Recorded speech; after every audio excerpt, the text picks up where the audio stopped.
তো বিয়েবাড়ির নিমন্ত্রণ পেলে কার কার ভালো লাগে অবশ্যই কমেন্ট করে জানিও। তো হ্যাঁ বন্ধুরা, আমিও কিন্তু চলে গেছিলাম একটা বিয়েবাড়িতে। এটা হচ্ছে বগুলাতে, বগুলা লজে বিয়েটা হচ্ছিল। বিয়েটা ছিল হচ্ছে আমার ভাগ্নির বিয়ে, আমার দিদির মেয়ের বিয়ে। তো এই যে ভেতরটা কিন্তু খুব সুন্দর করে সাজিয়েছে। তো চলো আমার ভাগ্নিকে তোমরা দেখে নাও, ওকে কেমন লাগছে অবশ্যই কমেন্ট করে জানিও। এই যে আমার ভাগ্নি, তো ওকে কেমন লাগছে সবাই বলো। তো আমার কিন্তু ভীষণ ভালো লাগছিল ওকে দেখতে, বেশ মিষ্টি মিষ্টি লাগছিল। আর বিয়ের দিন কিন্তু সব বিয়ের কনেকেই ভালো লাগে দেখতে।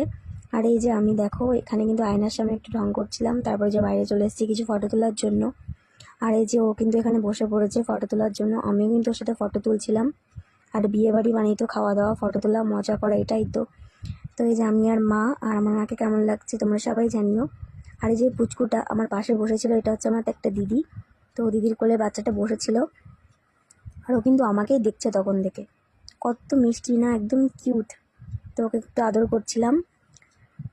তো তারপরে এই যে আবার কিছু ফটো তুলে নিলাম, এখান থেকে একটু ভিডিও করছিলাম। তো বিয়েবাড়ি কিন্তু জমে উঠেছে, সবাই কিন্তু চলেও এসছে, আর বরযাত্রী এখনও আসেনি।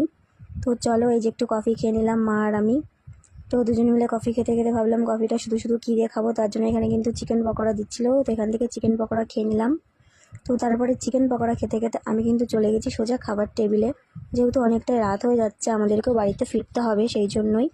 আর বিয়েবাড়ি মানেই তো খাওয়া দাওয়া, না না একটু মজা করছিলাম। বিয়েবাড়ি মানে শুধুই খাওয়া দাওয়া নয়, অনেক মজা করা, সবার সাথে অনেক দেখা হলো। তো অনেকের সাথে এখানে দেখা হয়েছে।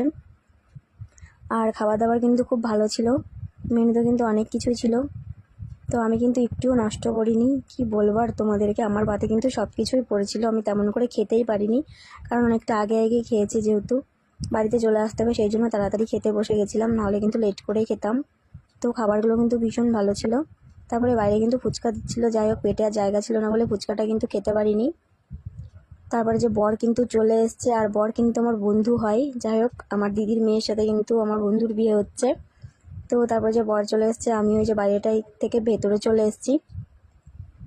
তো বাড়ি আসার সময় একটু নিজেকে দেখছিলাম কেমন লাগে আর কি। আর এই যে কিন্তু আমার বন্ধু, আমার বন্ধুর সাথে আমার মা বাবা কিন্তু ফটো তুলছে। তো মা বাবার কিন্তু নাতি জামাই হয় সম্পর্কে। তো চলো টাটা, ভিডিওটা কেমন লাগলো অবশ্যই জানিও।